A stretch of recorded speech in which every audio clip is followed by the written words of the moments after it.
Okay, so we have ourselves an unwrap and we have ourselves an object. One of the things I'm going to do first, because I always forget to do this, is go to our viewport settings and turn it to material preview so we can actually see what's going on. Now, it'll just come out whatever the default material is for the moment, and we need to go to our materials. And we need to tell it that we're going to use a texture we haven't created yet. So let's go ahead and do that. I'm going to go over to the texture paint workspace at this moment in time. And you'll see the good old magenta color. If you ever see magenta in Blender and you've not put it there, it means that there's a missing texture. I'm going to go up to the top of the... This is not the UV window anymore. As we can see at the top here, it is the image editor. These were actually split out a few versions of Blender ago. It used to be the UV/image editor. They are now two separate workspaces. Fair enough. I found them fine when they were mixed as well. But there's still no image here. So let's go ahead and click New.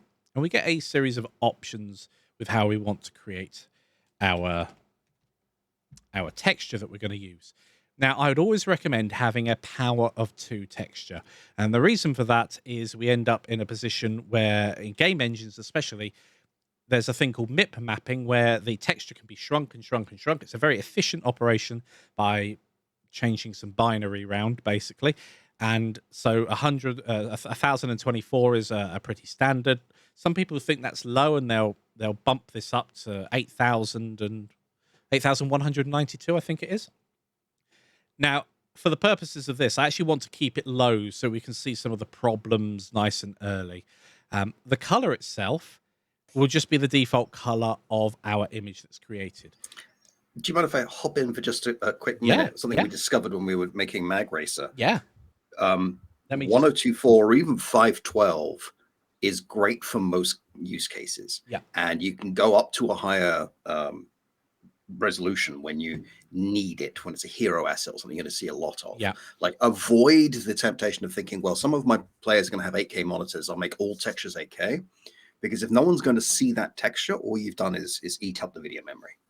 One of the things on what Jan said there, just to reinforce it, is 8K is obviously bigger than an 8K screen if you've got 8,000 pixels by 8,000 going down, because, well, no, it gets a bit different at that point because that's far, far more pixels. But anyway, the point is, when you've got an amount of pixels on the screen, if the object in your world, and this relates back to texel density that Manacon was talking about earlier, if the amount of pixels that you're actually taking up on screen is only 200 by 200, then using a 4K texture on it is incredibly wasteful.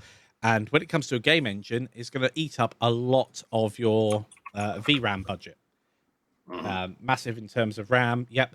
So each time you're doubling it, so this 1024 by 1024 would be referred to as a 1K image, 2048, 2K, etc.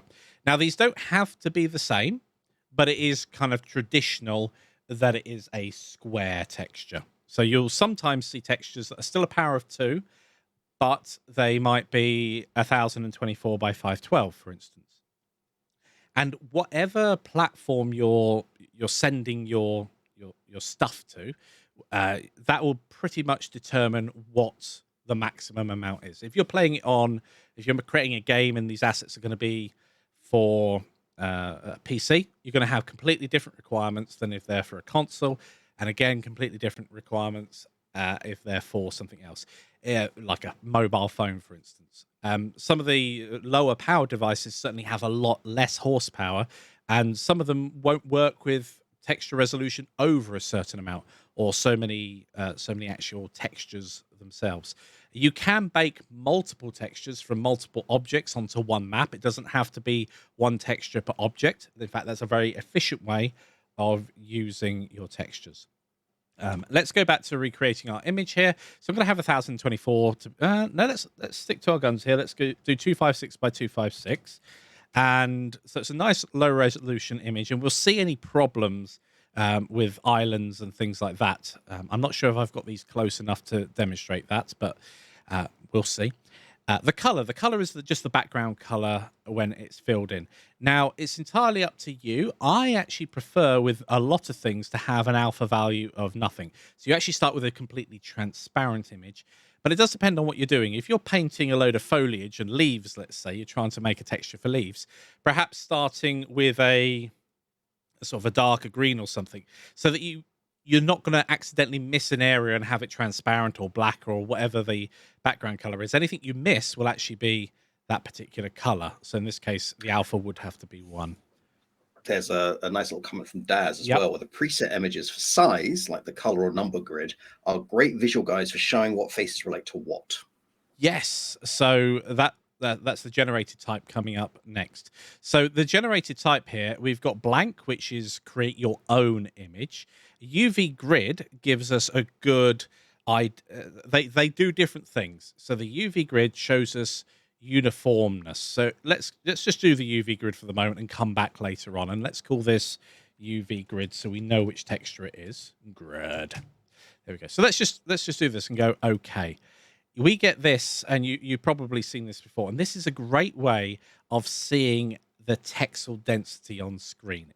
The other one also does that, but it also gives us an idea of image size and distortion. Because this is a square object, we're not going to see very much in the way of distortion, but it does help us see it with more curved objects. And what you can end up with is areas being all tightly squished or stretched out, and that can lead to some horrible looking artifacts when it comes to your textures. Now we'll leave this here for the moment, and we'll go and swap things out actually, and then we'll come back and start actually painting. So we have our UV grid over here, but we've still got a pink object. Now there are several ways of sorting this out. I'll show you a couple of different ways. We can scroll down to our material properties here. We've got a material assigned at the moment, and then we've got a texture. Now this is a great distinction. A lot of people say texture when they mean material, and these aren't really interchangeable. They're fine when you're just chatting about something, but when you're trying to be specific, a material is a description of how light interacts with the surface of an object. That's it. It doesn't have any texture information or anything else. It can do, but it doesn't have to. That's why we can have this object here. Well, it's pink at the moment. It's expecting a texture. We can have an object there and just color it. And in fact, we've done lots of things where we just have a single color in our scene, and we're not actually playing around with textures. But what textures allow us to do is per pixel control a value. All textures they are literally a map of bits, a bitmap. And if they're color, they've got 3 separate channels and maybe alpha as well, so you can have transparency. So what we can do is say for the base color, we're going to control that base color using an image, and it will be mapped to our model using our UV unwrap. So now if I click on this little yellow icon, we can go to image texture. So that was just there, and then it will be in the drop down. We've already created it. It will be in this drop down here, and we can switch over to UV grid. So here's a great example of talking about seams. And you can see here it's a little bit fuzzy, and that's because we've got a low resolution image. That is deliberate at this point in time.